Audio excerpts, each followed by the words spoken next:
ये आदमी पंजा लड़ाने की ऐसी खतरनाक ट्रेनिंग करता है कि इसे हराना तो दूर को इसके हाथ को हिला तक नहीं पाता। लेकिन क्या वो दुनिया के सबसे खतरनाक खिलाड़ियों का मुकाबला कर पाएगा? जानने के लिए देखिए हमारी आज की कहानी। कहानी की शुरुआत होती है मार्क नाम के एक आदमी से जो कोरिया में पंजा लड़ाया करता था, लेकिन आजकल वो अमेरिका के क्लब में गार्ड की नौकरी कर रहा था। एक दिन उसका पुराना दोस्त किम उससे मिलने आया और उसे पंजा लड़ाने के मुकाबले में हिस्सा लेने के लिए मनाने लगा। मार्क को इसमें कोई दिलचस्पी नहीं थी, लेकिन किम ने उसे जैसे तैसे मना ही लिया। फिर वो दोनों मुकाबले की जगह गए जहां लोग खिलाड़ियों पर सट्टा लगा रहे थे। जिस खिलाड़ी से मार्क का मुकाबला होना था वो अब तक के सारे मैच जीता था, इसलिए मार्क पर कोई भी सट्टा लगाने को राजी नहीं था। जल्द ही मैच शुरू हुआ और वो खिलाड़ी काफी जद्दोजहद के बाद भी मार्क का हाथ हिला तक नहीं पाया। मार्क ने चुटकियों में मुकाबला जीत लिया और किम ने भी काफी पैसे कमाए, लेकिन अब उस खिलाड़ी ने अपनी हार मानने से इनकार कर दिया।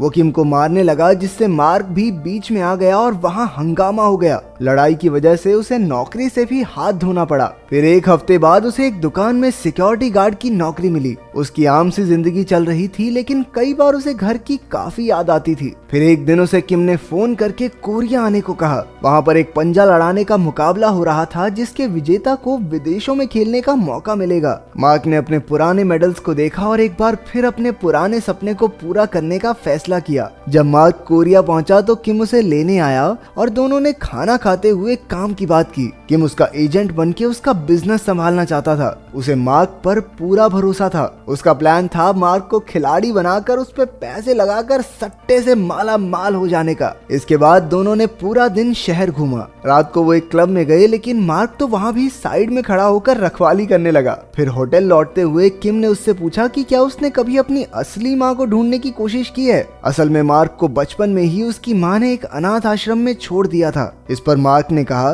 देख जो लोग मुझे छोड़ गए मुझे उनसे मिलने में कोई इंटरेस्ट नहीं है। इसके बाद किम ने उसे होटल में छोड़ दिया। वहाँ मार्क ने जिंदगी में पहली बार एक उछलता हुआ बेड देखा। उस कमरे में किम की तरफ से एक तोहफा भी था। डब्बे में एक फोन निकला जिसमें उसकी असली माँ का पता था। उधर किम यो नाम के एक बेहद अमीर गुंडे से मिला और मार्क पर पैसे लगाने को कहा। पहले तो उसे बिना इजाजत के यो से बात करने के लिए उल्टा लटका दिया गया, लेकिन जब यो ने मार्क की वीडियो देखी तो वो उस पर पैसे लगाने को राजी हो गया। हालांकि उसकी एक शर्त थी कि मार्क को उसके ऑर्डर के मुताबिक हारना या जीतना होगा। अगली सुबह मार्क फोन के नक्शे के मुताबिक उस पते पर पहुंच गया। दरवाजा खटखटाने से पहले उसे 2 बच्चे मिले जो उसका भारी भरकम शरीर देखकर उसे राक्षस समझ बैठे। बच्चे उससे डर ना जाएं, इसलिए वो बिना कुछ कहे वहां से चला गया। उन बच्चों ने फिर अपनी माँ सुमी को इस अजीब आदमी के बारे में बताया। उन्होंने खिड़की से देखा कि मार्क वापस जा रहा था। सुमी कपड़े की एक दुकान चलाती थी जो काफी घाटे में चल रही थी। उसे गैंगस्टर यो के भी काफी पैसे लौटाने थे,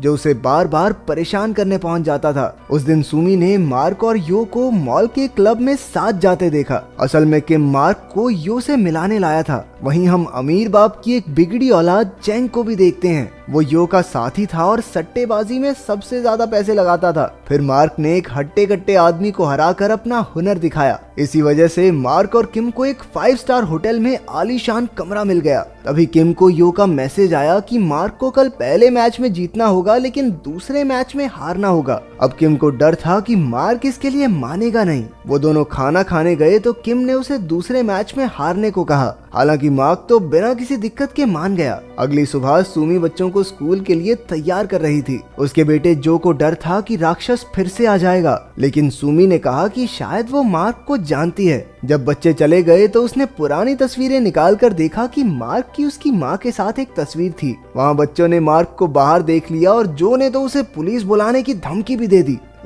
मैं पुलिस बुला लूंगा, फिर वो आपकी हड्डी पसली तोड़ेगी, देख लेना आप। फिर हम देखते हैं कि यो ने कोरिया के सबसे तगड़े पंजा खिलाड़ी कॉम्बो को बुलाया था ताकि मार्क की काबिलियत परखी जा सके। लोगों की खचाखच भीड़ थी और मार्क ने आसानी से 7 फुट के हाथी जैसे आदमी को पहले मैच में हरा दिया। इससे कॉम्बो भी काफी प्रभावित हुआ। सुमी भी वहाँ मार्क को देखने आई थी। ब्रेक के वक्त यो उस पर जबरदस्ती करने लगा क्योंकि सुमी ने उसके पैसे नहीं लौटाए थे। मार्क ने भी ये सब देखा और जब दूसरा मैच शुरू हुआ तो वो जानबूझकर जीत गया ताकि यो को नीचा दिखा सके। जब यो अपनी धौंस जमाने लगा तो मार्क ने उसे धक्का दे दिया। किम बेचारा मार्क और यो दोनों को शांत करने में लग गया। उसे पता चला कि ये सब सुमी की वजह से हुआ तो वो अगले दिन सुमी से मिलने गया। तभी यो भी वहां आ पहुंचा और किम की धुलाई कर दी। अचानक मार्क बीच में आ गया और यो के मुस्टंडों से अकेला भिड़ गया। कुछ देर बाद पुलिस आई और मार्क और किम को गिरफ्तार करके ले गई। मार्क को छुड़ाने के लिए उसकी आईडी की जरूरत थी, लेकिन उसका बैग और पासपोर्ट तो पिछले मैच में ही खो गया था। इसके बाद उसने पुलिस वालों से पंजा लड़ाकर साबित किया कि वो सच में एक खिलाड़ी है, लेकिन उन्होंने फिर भी उसे जाने नहीं दिया।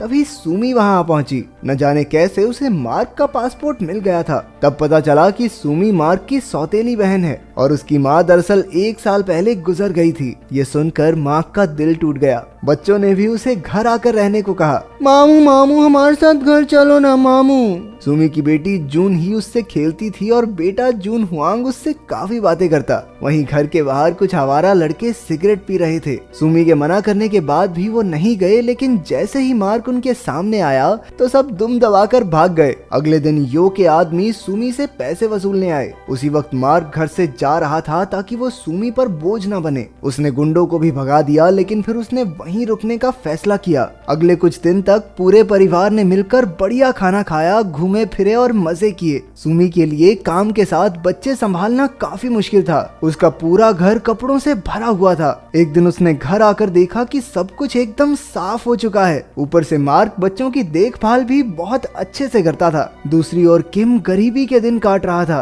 तभी मार्क को बच्चों के साथ देखकर उसे आइडिया आया कि क्यों ना मार्क की दुख भरी कहानी दिखाकर थोड़े पैसे कमा लिए जाएं। मार्क भी इसके लिए मान गया। इसके बाद मार्क अपने परिवार के साथ बाहर जा रहा था। रास्ते में उसने कॉम्बो को खेलते देखा। मार्क ने उसे चुनौती दी और जीतकर सबका चहेता बन गया। कुछ ही हफ्तों बाद उसके दुख भरे बचपन और मुश्किलों की कहानी पूरे देश में फैल गई। ये इतनी मशहूर हुई कि मार्क और किम ने अच्छे खासे पैसे कमा लिए। अब बच्चे मार्क को अपना हीरो समझने लगे। एक दिन स्कूल जाते हुए उन्होंने एक औरत को मार्क की बुराई करते सुना। बदले में जूही ने कह दिया, मेरे मामू ना बहुत जबरदस्त खिलाड़ी हैं। चुप हो जा बुढ़िया, नहीं तो तेरे बाल गंजे कर दूंगी। मार्क ने उसे वादा किया कि वो देश का सबसे बड़ा मुकाबला जीत कर दिखाएगा। फिर हम देखते हैं किम के पिता को, जो बूढ़ा होने के बावजूद काफी मेहनत करता था। किम इतने पैसे इसलिए कमाना चाहता था ताकि वो अपने पिता को एक अच्छी जिंदगी दे सके। एक दिन मार्क को जून हुआंग ने वो ईमेल्स दिखाए जो मार्क की माँ हर रोज लिखा करती थी। दरअसल उसे इस बात का बहुत पछतावा था कि उसने अपने बेटे मार्क को अनाथ आश्रम भेज दिया। पूरी जिंदगी वो बेचारी ईमेल्स लिखती रही, लेकिन वो पता मार्क का था ही नहीं।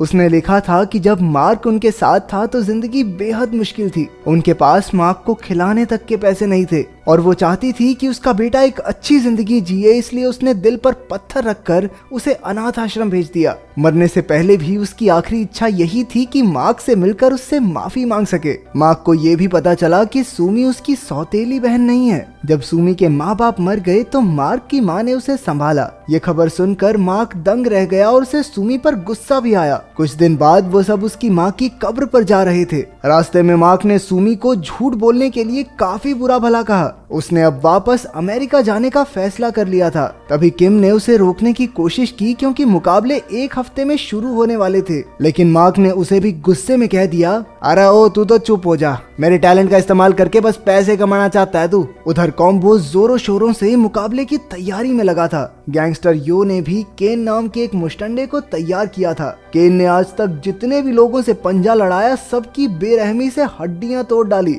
मार्क भी टूर्नामेंट से पहले अपनी तैयारी में कोई कमी नहीं छोड़ रहा था। आखिरकार मुकाबले का दिन आ गया। बच्चे घर पर थे जब उन्होंने देखा कि वो मार्क को उसका मेडल लौटाना भूल गए। वो दोनों तुरंत बस पकड़ के मुकाबले की जगह पहुंच गए। कुछ देर बाद सुमी को ये खबर मिली तो वो भी बच्चों के पास भागी। इसके बाद मुकाबला शुरू हुआ। केन, मार्क और कॉम्बो तीनों अलग अलग ग्रुप्स में थे। उन्होंने अपने ग्रुप में हर किसी को हरा दिया और सेमीफाइनल तक पहुंच गए। केन ने तो बेरहमी से कई हाथ तोड़े और फाइनल में पहुंच गया। करोड़पति चेंग और उसके आदमियों ने अपना सारा पैसा केन पर लगा दिया, लेकिन मार्क का हुनर देखकर उन्हें लगा कि कहीं उनके पैसे डूब न जाएं। इसलिए चेंग ने यो को धमकाकर कहा कि किसी भी तरह केन को जिताए। फिर यो ने किम को $2 लाख देकर कहा कि मार्क को सेमीफाइनल्स में कॉम्बो से हारना होगा। हमेशा की तरह किम की जीभ लपलपाई तो उसने पैसे ले लिए और सीधा मार्क के पास पहुंच गया। लेकिन मार्क ने हारने से साफ इनकार कर दिया। किम ने कहा कि इन पैसों से उसकी पूरी जिंदगी बदल सकती है, लेकिन मार्क के लिए अपनी भांजी से किया हुआ वादा कहीं बढ़कर था। आखिरकार उसने कॉम्बो से टक्कर का मुकाबला किया और जीत गया।